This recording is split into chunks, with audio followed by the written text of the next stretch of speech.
नमस्कार। न्यूज़ डंका के बात पते की में आपका स्वागत है। लोकसभा में यह तय करना कि ऑपरेशन सिंदूर सफल था या असफल, ये भारत के राष्ट्रहित के लिए, एकात्मता के लिए दुर्भाग्यपूर्ण बात थी। इस चर्चा में विरोधी पक्ष ने भारतीय सेना को एक तरफा बधाई दी, लेकिन दूसरी तरफ सरकार को ऑपरेशन सिंदूर की असफलता के लिए कोसा। अब ये विरोधाभास है कि ऑपरेशन सिंदूर सफल हुआ या असफल रहा। वहीं उद्धव ठाकरे गुट के नेता संजय राउत ने तो ऑपरेशन सिंदूर के सस्पेंशन पर ही कह दिया था कि ऑपरेशन सिंदूर एक फेलियर है। ऑपरेशन सिंदूर ये एक फेलियर ऑपरेशन है सबसे पहले, लेकिन in the interest of nation हम अपोजिशन वाले उसके ऊपर ज्यादा बात नहीं करना चाहते। मगर इस चर्चा में सबसे बड़ा मुद्दा जो भुनाया जाना था वो यही था कि पहलगाम में हमला करने वाले आतंकवादी पकड़े भी नहीं गए और मारे भी नहीं।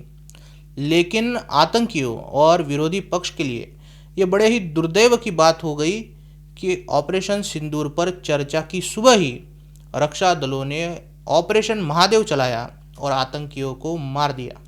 लोकसभा में देश के सामने विपक्षी नेता सरकार को ठीक से बदनाम नहीं कर पाए, तो इस बदनामी की जिम्मेदारी कपिल सिब्बल ने ले ली।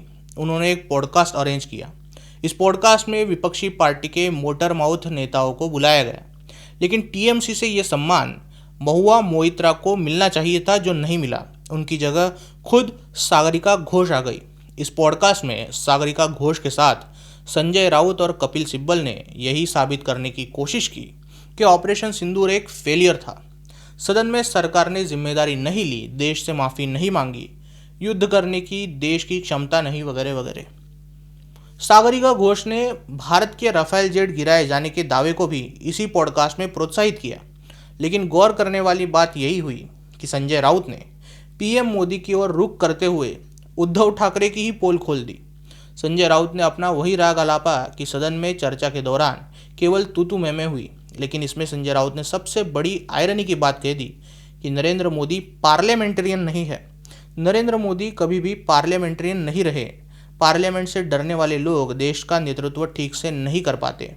वो हमेशा यहाँ वहाँ भागते हैं, वैसे ही मोदी जी भी भागते हैं। नरेंद्र मोदी ये कभी भी अच्छे पार्लियामेंटेरियन नहीं थे। पार्लियामेंट से डरने वाले जो लोग हैं वो कभी देश का नेतृत्व ठीक से नहीं कर पाते।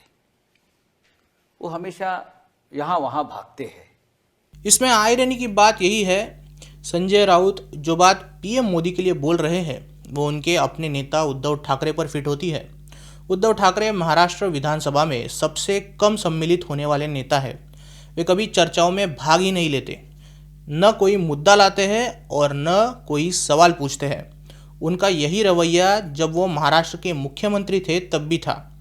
तब वो किसी सवाल का जवाब देने के लिए सदन में आते ही नहीं थे, और अगर आते थे तो अनाप शनाप भाषण देकर निकल जाते थे। वही संजय राउत ने कही ये बात एकदम सटीकता से कि पार्लियामेंट में डरने वाले लोग देश का नेतृत्व ठीक से नहीं कर पाते, यहाँ वहाँ भागते हैं। पार्लियामेंट से डरने वाले जो लोग हैं वो कभी देश का नेतृत्व ठीक से नहीं कर पाते। वो हमेशा यहाँ वहाँ भागते हैं। संजय राउत एकदम सही कह गए। उद्धव ठाकरे पार्लियामेंटेरियन नहीं है, इसलिए वे कभी कांग्रेस, कभी एनसीपी तो कभी एमएनएस का सपोर्ट लेने के लिए भागते हैं। वही नरेंद्र मोदी 74 वर्ष की आयु में भी संसद के अधिकतर चर्चाओं में हिस्सा लेते हैं। एक समय में 2 से ढाई घंटे तक सदन को संबोधित करते हैं। इस बार भी ऑपरेशन सिंदूर की चर्चा में मोदी 1.5 से 2 घंटे भाषण दे चुके हैं। इसके अलावा संजय राउत ने पहलगाम में आतंकियों ने हिंदुओं को धर्म पूछकर नहीं मारा, ऐसा दावा करते हुए साबित कर दिया कि उन्हें और उनकी पार्टी को हिंदुत्व और हिंदुओं की कोई चिंता नहीं है। सेतु बनाना होगा। ऐसा है कि एक पॉलिटिकल नैरेटिव क्या सेट कर रहे थे, धर्म पूछकर मारा, तो पूरे देश में आग लगाना चाहते थे जी।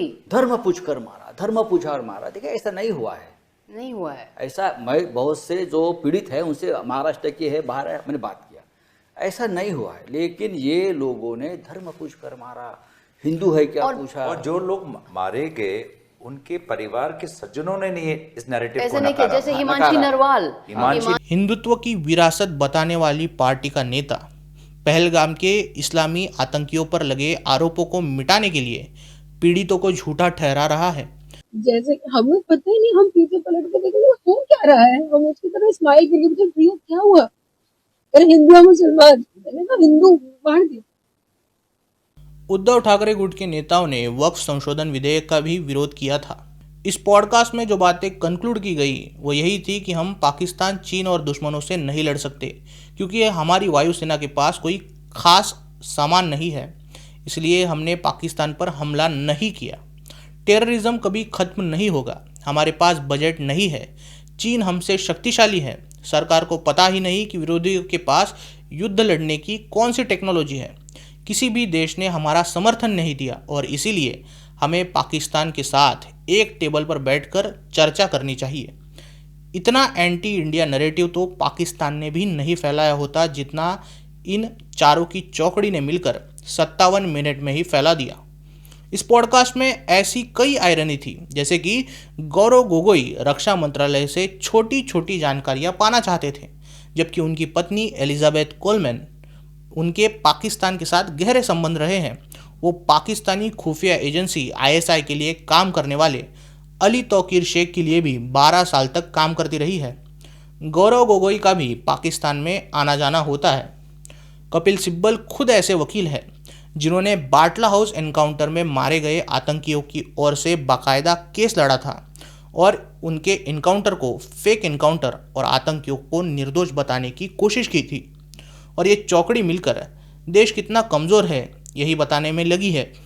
खैर, वैसे तो भारतीय सेना ने ऑपरेशन सिंदूर के दौरान केवल 90 मिनट में पाकिस्तान के 11 एयरबेसेस को सीधा निशाना बनाते हुए दिखा दिया कि हमारे पास भले सामान कम हो पर उसकी शक्ति दुश्मन से ज़्यादा है, तैयारी तो उससे भी बढ़कर है।